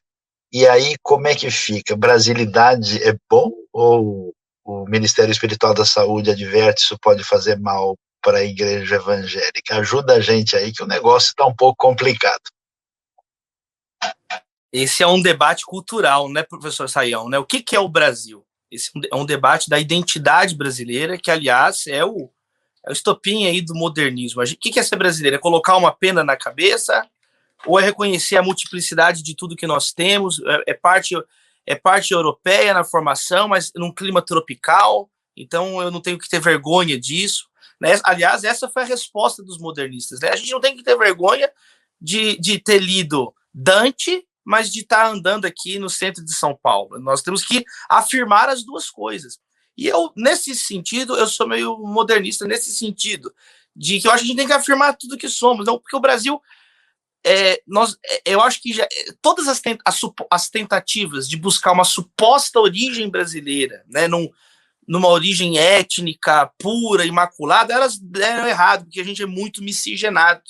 Então, eu acho que é esse modo de buscar num suposto lugar que todos nós seríamos brasileiros lá, eu acho que não. Eu acho que é mais olhar para frente, o que a gente pode construir junto, com esse monte de incoerência que a gente tem de Brasil, com esse caldo étnico que nós temos no Brasil, esse caldo cultural, essas desigualdades, e juntos a gente afirmar tudo isso como brasilidade. Afirmarmos tudo isso como brasilidade. Por exemplo, o Jô Soares fala um negócio muito engraçado no Xangô de Baker Street, quando o Sherlock Holmes chega no porto do Rio de Janeiro, ele tá com aquela indumentária inglesa, vitoriana, né, todo cheio de roupa quente, e aquele calor de 40 graus escaldante no Rio de Janeiro. A primeira coisa que o Sherlock Holmes faz, ele pede para ir para um alfaiate. Fala, me leva para um alfaiate, pelo amor de Deus. Aí ele chega no alfaiate, tira aquele monte de terno e manda fazer uma camisa de seda branca para ele. Quer dizer, então o Jô, ele tira um maior sarro, porque ele fala assim, enquanto os brasileiros estão querendo imitar, e inclusive os pastores brasileiros com roupa, a história clerical da neve, né, nevando lá na Europa, nos Estados Unidos, o Sherlock Holmes, que é um cara inteligente, quando chega no Brasil, quer usar camisa de seda e quer ficar numa boa na praia, né? Então o Jô até brinca com essa briga cultural. Agora, sem dúvida nenhuma, agora, há uma reação, sim, de uma religiosidade popular no Brasil com os pentecostais. Isso é inquestionavelmente, né? Eles quebram... se é com boa índole ou má índole, é conversa para outro momento, mas que há uma ruptura, sim, quer dizer, uma religião do nosso jeito, com a nossa maneira de cantar, com a nossa maneira de pensar, com a nossa maneira de pregar, pegando o personagem bíblico aqui, falando das virtudes morais e dos vícios dele e aplicando diretamente na minha vida, porque é assim que eu vejo a novela, porque é assim que eu penso. Isso está aqui o Dr. Lucas para falar que eu estou dizendo mentira aqui, mas eu acho, pastor Sayão, acho que sagaz a tua fala. É sim uma reação em muitas coisas de um certo cristianismo, protestantismo aristocrata que tinha algumas regiões brasileiras que não alcançava, que não alcançava essas comunidades periféricas, massas de trabalhadores que já entram em ebulição já no começo do século XX, como o Boris Fausto vai colocar aí em reiteradas teses e livros dele, né? As massas de trabalhadores em São Paulo já vão criando uma ruptura da elite brasileira e criando seus sindicatos, seus modos de viver, e eu acho que a religiosidade protestante passa por aí também. Bom, alguma ressonância aqui, pastor? Queria fazer uma outra colocação. A gente está sempre no meio do caminho, né, entre o protestantismo vilão, bandido ou herói, né? E é curioso isso, porque, por exemplo, você mencionou o Rubem Alves, né? Eu tive a curiosidade, né, de ler algumas coisas, inclusive um livro que é muito provocativo, é o famoso Protestantismo e Repressão, né? E nesse elemento das características do protestantismo com a sua marca de viés assim mais conservador, e ele também atrai uma certa ira, né? Você não mencionou tanto isso, mas o protestantismo foi muito reprimido, perseguido e rejeitado, inclusive na realidade brasileira, né? Isso que acontece no meio do século XIX é uma tentativa de sair de uma hegemonia que reprimia, né? É curioso, no Brasil a gente fala tanto de gente que sofreu e foi reprimido, e parece que o protestante a gente pode bater à vontade, né? Que é lícito, né? Ao mesmo tempo que tem toda essa situação meio difícil, é curioso a gente ver que a maioria dos países, digamos, bem-sucedidos no seu cenário econômico, de desenvolvimento humano, de tradição democrática consistente, é de tradição protestante. E isso parece que isso não entra muito, né, na veiculação de considerações no processo de ensino nacional, né. Inclusive, aí até uma coisa para os batistas pensarem um pouquinho, né, sempre que você pega assim os 7, 8 IDHs do mundo, você tem sempre os escandinavos ali, né? E que esses escandinavos estão fazendo ali? Isso tem a ver com cultura protestante, tradição protestante. A gente valoriza muito o indivíduo na nossa tradição batista congregacional. Esse pessoal parece interagir de uma maneira um pouco diferente. Protestantismo, bandido, vilão ou herói, né? Onde é que está, vamos dizer, um certo perigo de um protestantismo desassossegado, e onde está, assim, a sua maior virtude que pode contribuir para a construção de um Brasil mais, digamos, adequado, influenciado pelo melhor que há numa cultura de inspiração bíblica evangélica. Não, muito legal, pastor Sayão, né? A gente tem que ser aberto, né, na fala e explicitá-la, né? Por exemplo, a gente tem aqui uma tradição protestante mais conservadora, batista, do modo que eu creio, que eu sei que muitos de vocês creem também, mas, né, quando o senhor pontuou sobre o Rubem Alves, a gente não pode negar que filhos do liberalismo, do protestantismo, apesar de não ser da nossa profissão de fé, geraram impactos positivos, por exemplo, no próprio Estados Unidos, né? As vanguardas culturais dos anos 60 e 70 ocorreram no Judson Center Temple, lá nos Estados Unidos, que é uma igreja, no início, batista, Judson Temple, né? Olha o nome da igreja, mas que depois teve clérigos mais ligados ao liberalismo, doutrina cristianismo social, mas, por exemplo, a Yoko Ono, né, que casou depois com o John Lennon, o primeiro lugar que ela fez apresentações, performances, foi na Igreja Batista de Judson, em Nova York. Então, quer dizer, existem frutos benéficos do protestantismo liberal, do ponto de vista das liberdades, do avanço das artes, do experimentalismo artístico, acolhida de imigrantes, que são inegáveis em outras nações, né? Então, bem pontuado pelo pastor, da gente também, né, não podemos vilanizar tudo, nem também messianizar tudo, achar que o protestantismo não tem erro. Por quê? Grande parte daqueles que escravizavam eram protestantes, né? Essa foi uma grande rixa na Igreja Batista norte-americana. Protestantes que eram contra a escravidão, com protestantes que achavam normal, que apoiavam, que era isso mesmo, tinha que... E aí, às vezes, a gente olha, né, na história e fala, poxa, mas como é possível ser evangélico, fazer isso? Bom, eu acho que o brasileiro, né, o Brasil hoje desmistificou essas dúvidas. Se alguém tinha essas dúvidas, eu acho que o Brasil atual, ele desmistifica, né? Hoje fala que tem traficante pentecostal, quer dizer, eram coisas que 20 anos atrás ninguém imaginava que isso já é cedo, já é estudado. Se é ou não é, né? Eu acho que não é, mas tá todo mundo falando que é. O cara fala que é pentecostal, Complexo de Israel lá no Rio de Janeiro. Então, essa cacofonia de evangélicos, do que é protestante, do que é ser batista, por isso que, na verdade, isso só realça a importância de uma aula como essa, de uma conversa como essa, que é onde a gente vê o que aconteceu, o que pode ser validamente afirmado que é protestante, seja liberal, seja conservador, seja pentecostal, e o que simplesmente não tem a ver com essas tradições. Agora, para fechar aqui essa ressonância da fala do senhor também, uma última coisa que eu pensei. É inquestionável que as nações de índole protestante como um todo são favoráveis às democracias, às liberdades. Não é à toa que o primeiro documento que defende a liberdade de imprensa vem de John Milton, né, um protestante.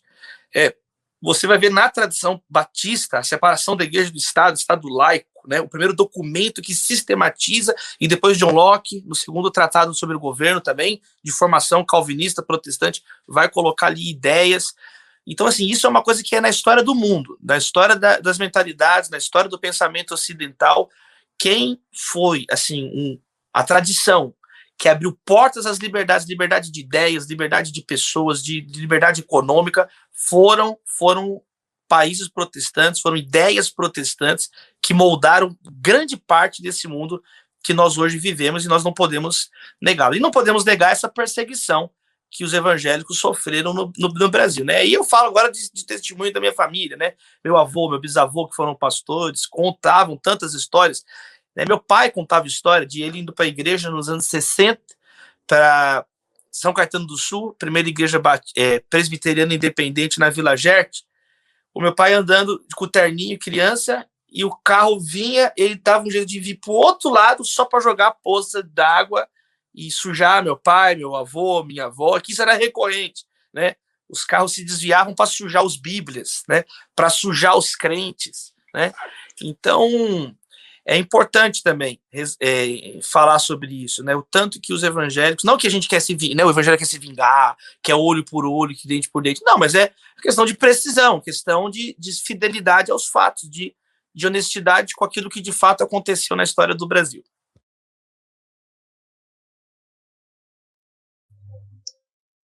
Lucas, tem mais alguma pergunta aí?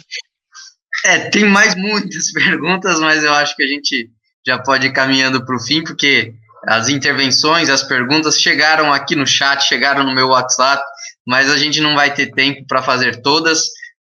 Mas é bom que fica aí as provocações, né? Ficam as reflexões, ficam temas para futuras pesquisas. Acho que foi um tempo muito bom, muito agradável, né? Sempre a presença do Davi com a gente é uma presença que vai mexendo aí com os nossos neurônios, vai fazendo a gente pensar um pouquinho. Então, por hora fica a minha gratidão aqui, o abraço para o Davi, para mais essa participação conosco. Quero agradecer de coração nosso professor, preletor desta noite, professor Davi Lago, que também passará, né, a dar aulas na Teológica, ser nosso professor. E como você vê, a Teológica é um espaço de reflexão responsável, séria, aprofundada, que de fato quer entender a realidade, é um espaço para reflexão histórica, sistemática, bíblica, teológica, no sentido mais profundo, e também num ambiente de construção ministerial para abençoar as igrejas, líderes e pastores para fazerem diferença no reino de Deus. Você é convidado a ser nosso parceiro, a multiplicar os nossos conteúdos, estar em sintonia conosco e a estudar aqui na Faculdade Teológica Batista de São Paulo, no nível de graduação ou de pós-graduação, e vai ter sempre conteúdo aí à disposição de vocês. Não se esqueça, dia 13, 14 e 15 é a data final. Não é o apocalipse, mas é quase, né? É o último momento para você poder entrar no nosso bacharel, último processo seletivo, e também essa semana é uma semana especial aí de pós-graduação, né? Aí que vai ser apresentada aí as suas opções, que você pode entrar, e nós agradecemos muito os nossos parceiros, temos muitos alunos chegando e entrando, e eu já deixo antecipado que em setembro, na metade de setembro, nós teremos uma grande conferência teológica que acontecerá também virtual, poderá ser uma conferência híbrida, né, dependendo das condições, uma conferência híbrida virtual e presencial com temas relevantes no contexto teológico e também do ponto de vista prático. Um agradecimento também à Priscila, né, que hoje está aqui conosco, não só como a nossa assessora mor, mas também representando o nosso diretor-geral, né, Dr. Gésio, que esteve em viagem, professor Lucas Melo, nosso grande coordenador, e o Davi Lago, que foi realmente uma bênção. Muito obrigado a todos, muito boa noite, bom descanso e que Deus nos abençoe e seja teológica conosco.